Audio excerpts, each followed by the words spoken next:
Tonton video ini sampai selesai agar Anda tidak gagal paham. Terkait dengan distribusi bantuan sosial, HNW mengingatkan Mensos Risma adanya TAP MPR nomor 6 Presiden tahun 2001 Jokowi diminta tentang untuk etika kehidupan berhentikan berbangsa. Risma ganti Mensos dengan sudah yang pernah lebih marah-marah waras. di depan publik. Ketua Rakyat Setidaknya Indonesia kepada Eka pejabat Gumilar pemerintah di prihatin Jember, dengan perangai Bandung, Mensos Riau, dan hari kini ini Gorontalo. yang terus Memang mengumbar data bansos kemarahan itu di bermasalah depan di daerah umum dan perlu diperbaiki. ketika rapat bareng Tapi pejabat tidak dengan Provinsi marah-marah Gorontalo yang lalu yang tidak terkait dengan menyelesaikan distribusi masalah. bantuan Kata sosial politisi atau asal Bansos. PKS itu di Jakarta Eka Gumilar pada hari menduga Minggu 2 Mensos Risma mengalami Oktober. gangguan jiwa akut. Oleh Hidayat karena menilai, itu, ia meminta Presiden Jokowi mengeluarkan Risma dari kabinet. Ganti dengan yang lebih waras, begitu kata Eka dikutip dari redaksi pada Sabtu 2 Oktober.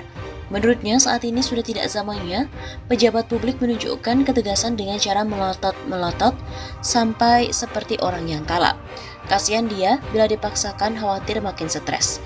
Kita sudah lama merdeka, Bu, sindir Eka pada Risma. Adapun peristiwa marah-marah itu menjadi viral di media sosial beberapa waktu lalu. Dari video yang beredar, Risma melihat bahwa ia sangat emosional memarahi pegawai yang merupakan pendamping bansos program Keluarga Harapan. Dia memarahi di depannya sambil menunjuk-nunjuk ke wajahnya, bahkan Risma mengancam akan menembak orang tersebut.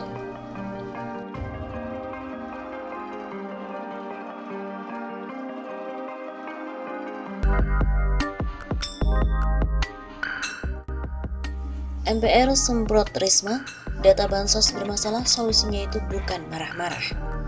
Wakil Ketua MPR Hidayat Nur Wahid menyoroti Menteri Sosial Tri Risma hari ini yang kerap sekali emosional dan juga marah-marah dalam menjalankan tugasnya di depan publik.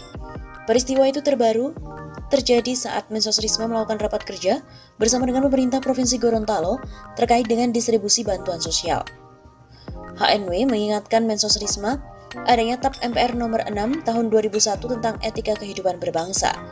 Mensos sudah pernah marah-marah di depan publik, setidaknya kepada pejabat pemerintah di Jember, Bandung, Riau, dan kini Gorontalo. Memang data bansos itu bermasalah di daerah dan perlu diperbaiki, tapi tidak dengan marah-marah yang tidak menyelesaikan masalah. Kata politisi asal PKS itu di Jakarta pada hari Minggu 2 Oktober. Hidayat menilai, meluapkan kemarahan di depan publik seperti yang dilakukan oleh Mensos Risma tidak sesuai dengan etika pemerintahan yang telah diatur dalam TAP MPR tersebut. Apalagi kejadian itu langsung mengundang kecaman dari Gubernur Gorontalo dan juga masyarakat luas. Dia mendesak Menko Pembangunan Manusia dan Kebudayaan Muhadjir Effendi atau bahkan Presiden Jokowi untuk memberikan teguran langsung pada Mensos Risma agar kejadian yang serupa tidak terus berulang. Semestinya Mensos membimbing dan memberikan teladan yang terbaik bagaimana menyelesaikan masalah dengan komprehensif tanpa marah-marah yang malah menambah masalah dan mengurangi hormat dan juga marwah, ujar HNW. Anggota Komisi 8 DPR yang juga merupakan mitra Kemensos ini menilai permasalahan data bantuan sosial memang harus diselesaikan. Oleh karena itu diperlukan kerjasama yang kondusif karena tanggung jawabnya tidak hanya ada pada pemerintah daerah, melainkan juga dari Kemensos. Berdasarkan Undang-Undang Nomor 13 Tahun 2011 tentang penanganan fakir miskin, pemerintah daerah menyampaikan pendaftaran atau perubahan data pada Kemensos. Selanjutnya Kemensos melakukan verifikasi, validasi data tersebut ditetapkan oleh Menteri sebagai penanggung jawab. Menurut Hidayat lagi, Kemensos juga belum maksimal dalam menjalankan tugasnya terkait dengan verifikasi dan validasi data Pemda. Contohnya, Pemkot Bekasi menemukan Kemensos menggunakan data lama untuk bansos. Kemudian dari Pemprov DKI menemukan data ganda Kemensos sebanyak 99.000. Temuan kembali dari data ganda pada penerima PBIJKN pasca peniduran 21 juta data ganda yang dilakukan oleh Kemensos sendiri. Seharusnya Mensos Risma tidak merasa solusinya adalah dengan marah-marah pada pejabat Pemda atau pendamping bansos.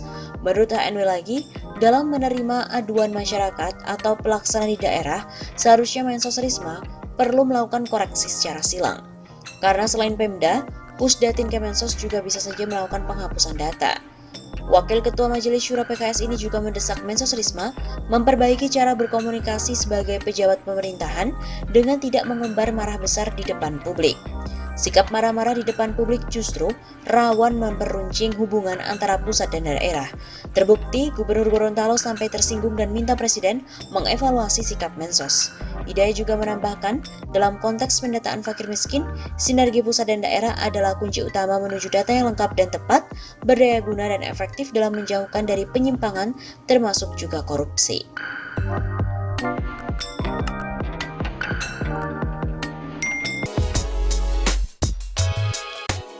Bongkar-bongkaran drama belusukan Mensos Risma di Sudirman dan Tamrin. Warganet pun membongkar drama belusukan yang dilakukan oleh Menteri Sosial Tri Risma Hari ini atau Risma di kawasan Sudirman dan MH Tamrin, Jakarta. Dalam belusukan itu, Risma berbincang dengan dua pengemis di jalanan Tamrin Sudirman, Jakarta Pusat. Ternyata satu di antara pengemis itu diduga merupakan simpatisan salah satu parpol. Hal itu terungkap usai dari akun Instagram @undercover.id mempostingnya pagi Rabu 6 Januari. Dalam postingan tersebut terbagi dalam 3 foto, terlihat berbagai bukti mulai dari dua pengemis yang makan hingga komentar di salah satu postingan. Netizen Indonesia nggak ada obat sih, telitinya minta ampun, tulis @undercover.id Rabu 6 Januari. Sebagai yang sering mondar-mandir di seputaran Matraman, gue penasaran juga nih sama bapak itu. Kapan-kapan gue samperin gue foto orangnya ke tempat jualan posternya di Minangkabau, Manggarai. Ujar akun @sumaisme mengomentari sosok pengemis yang berbincang dengan Risma. Dalam postingan lain juga terlihat dua pengemis yang ditemui Risma sedang asyik makan di salah satu restoran. Foto itu kemudian diposting akun Facebook @wendra_setiawan. Hingga kini postingan tersebut telah disukai 2.683 akun dan dibanjiri 900 komentar. Selain itu, gelandangan yang dibelusuki oleh Risma sedang ditelusuri oleh pihak redaksi FIFA. Belusukan Mensos Tri Risma hari ini atau yang biasa disapa Risma sedang menjadi perbincangan warganet. Bahkan warganet berupaya melakukan penelusuran dan membuktikan belusukan Mensos hanya pencitraan semata. Pembuktian warganet menjadi topik menarik di media sosial. Tak segan-segan warganet pun mencari tahu siapa saja menjadi sasaran belusukan Risma ini. Salah satunya adalah akun Twitter @andisp211 yang mengunggah beberapa potongan gambar yang berisikan pembuktian warganet. Gembel ternyata bisa jadi profesi yang menguntungkan, bisa ikut drakor tanpa casting pastinya. Bunyi caption yang tertera pada postingan itu. Pada potongan gambar yang diunggah itu, Andika juga menampilkan pembuktian warganet tentang seorang gelandangan atau penyandang masalah kesejahteraan sosial atau PMKS yang ditemui Mensos Risma beberapa waktu lalu di kawasan Sudirman Tamrin. Kalau yang menghadap ke depan atau yang rambut putih ubanan, kayak kenal itu. Tukang jualan poster Soekarno, memang dia orang PDIP. Lokasi jualannya Jalan Minangkabau, Manggarai. Selain itu dia juga jualan kelapa muda, terciduk juga. Tulis akun Ade Idol yang di-capture dan diunggah oleh Andi yang dibalas oleh beberapa komentar dari akun lain. Bermodalkan postingan viral ini, redaksi FIFA pun berkesempatan menemui langsung PMKS yang dimaksudkan dalam pembahasan warganet. Apa yang disampaikan oleh Ade Idol berdasarkan alamat yang ada memang benar. Namun oknum PMKS yang ditemui Mensos Risma ini enggan bicara. Ia tak mau mengakui bahkan saat sudah ditujukan fotonya saat ditemui Risma di depan sebuah ruko berpintu merah dan juga foto saat sedang makan di warung. Nggak ada, saya nggak ketemu Mensos. Hari-hari di sini, katanya saat ditemui di Jalan Minangkabau, Tebet. Di lokasi tempat ditemui PMKS ini memang terdapat tempat jualan poster Soekarno, poster Megawati dan poster-poster lainnya. Persis di samping tempat jualan poster terdapat sebuah lapak kelapa muda.